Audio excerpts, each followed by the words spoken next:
Hazrat Ali prayed about sustenance as Ilahi. Faman zallazi yarzuqni. Ya Allah, there is no one who provides me with sustenance except you. According to Surah Hud, ayat number 6, Wama min dabbatin fil ardi illa ala Allahi rizquha. And there is no creature on earth but that upon Allah subhanahu wa ta'ala is its provision. Allahu yarzuquhu min haythu la yahtasib. Allah Almighty will grant sustenance from a place where a person doesn't even think. ادعوا الله أن يجعل رزقك على أيدي خيار فإنه من السعادة. Pray from Allah subhanahu wa ta'ala that He may give you sustenance from the hands of wise persons, because it is auspiciousness. Through avarice, a person can't get more sustenance. One who is satisfied with a little sustenance, then Allah Almighty satisfies with his a little action.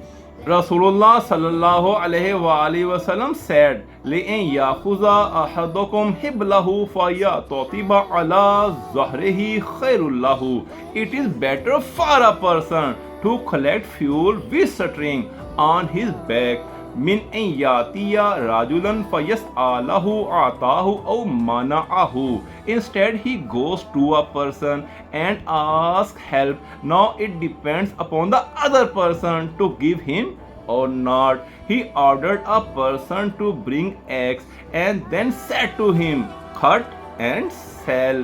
Talabu rizqil halali ibada.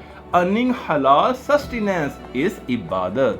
Al-Kasibu li'iyalihi kal-mujahidu fi sabilillah. One who earns livelihood for his family is just like a mujahid fi sabilillah. La tahtamu li rizqi ghadin fa inna kulla ghadin yati bi rizqihi. Don't worry about the sustenance of tomorrow, because tomorrow will take its sustenance itself. A person doesn't die until he completes his sustenance.